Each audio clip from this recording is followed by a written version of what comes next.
Hi, everyone. Today is another busy day. I've been with talking to news reporters again this morning. I just want to let you know that with the help of Eco Justice, I've sent in a letter to Sean McLeod, the Ethics Commissioner for Alberta, requesting for an investigation for potential violations of the Conflict of Interest Act when creating the mature asset strategy. What we're basically saying is Mr. Yeager, who sits on the board of the Alberta Energy Regulator, uh, also has a contract with the Premier as a special advisor. When he's as a regulator, he's supposed to be arm's length independent of the government and also independent of the industry that he regulates because he is part of the regulator. Arm's length is what we call that. And we're just asking the ethics commissioner to look into how that was possible that Mr. Yeager could be a special advisor to the premier, which is how he bills himself, uh, and then sitting on the board of the Alberta Energy Regulator and also billing himself still as a consultant to industry. Well, where's the independence? Where's the arm's length is what we're asking. The whole process of him being brought into this doesn't smell right. Is basically what we're saying. So we're asking the commissioner to look into that, and just so everybody knows, if you're not aware, the mature asset strategy is um, the latest plan that David Yeager and his group have come up with. That's going to do a lot of harm to rural Alberta in particular, to our economies, to our property taxes will end up going up.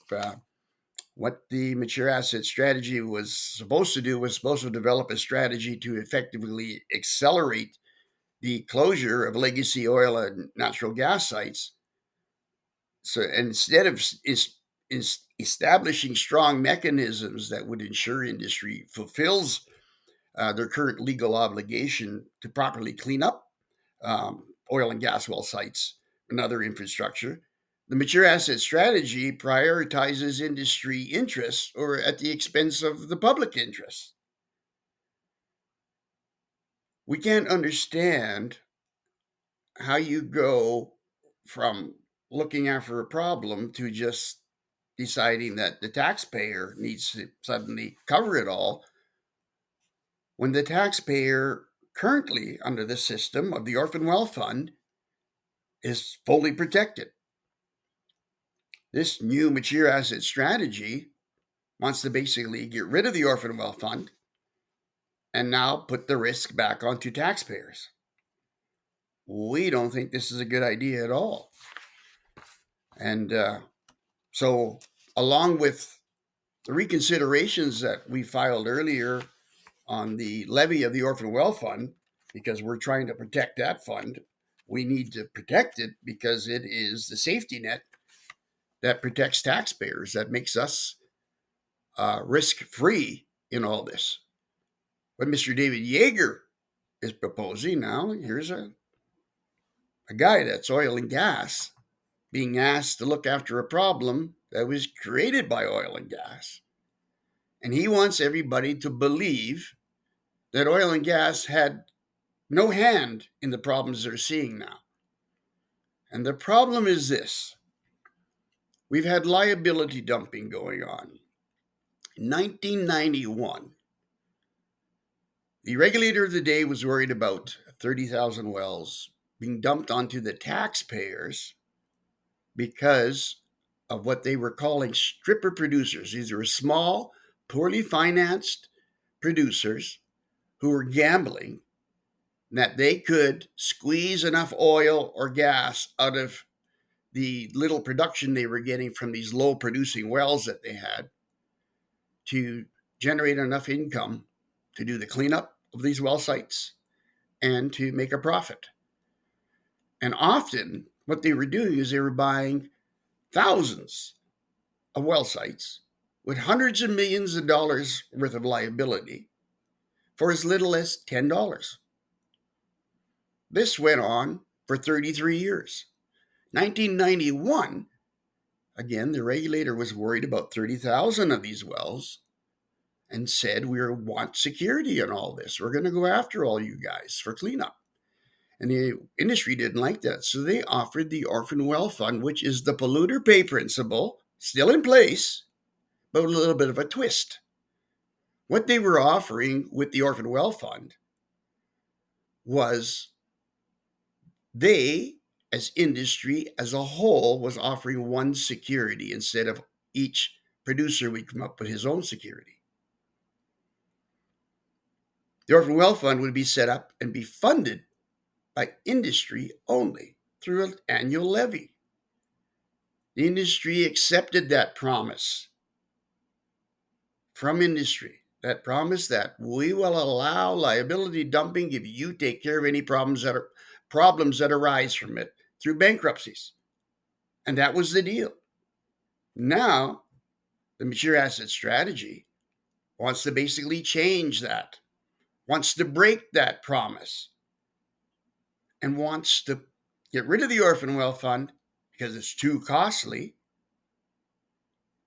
When we look at the Orphan Well Fund, it is short funded $862 million. According to the law, it shouldn't be. Short funded probably more than a year. And it shouldn't be that kind of money that we're talking about. This was accumulated over many, many years.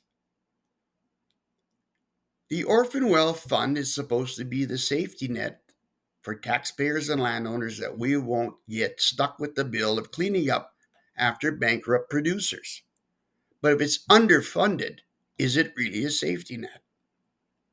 Now the mature asset strategy and Mr. David Yeager want to get rid of it.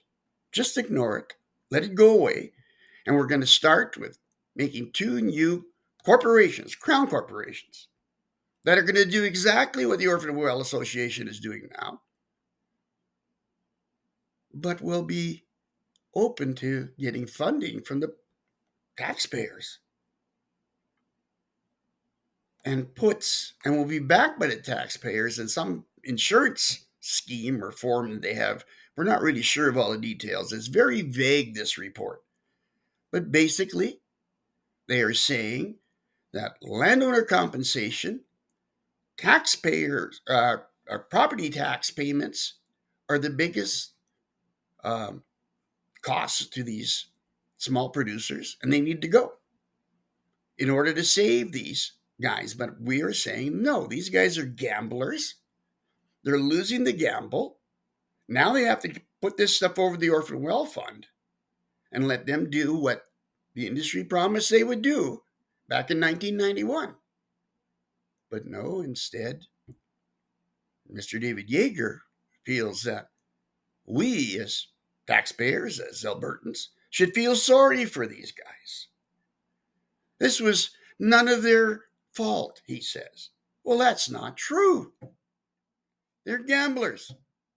Again, they bought into thousands of well sites with hundreds of millions of dollars of liability attached to them for as little as $10.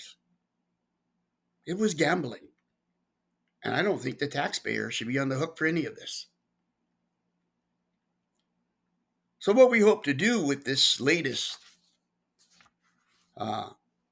attempt to, I guess we're trying to really discredit the whole process of the mature asset strategy, because it was nothing more than an industry insider doing everything he can to help industry at the expense of the public's interest. And in my eyes, that's not right. I'm not going to leave that for my grandchildren, my children to have to deal with. It's just unfair, and I'm not going to have anything to do with that.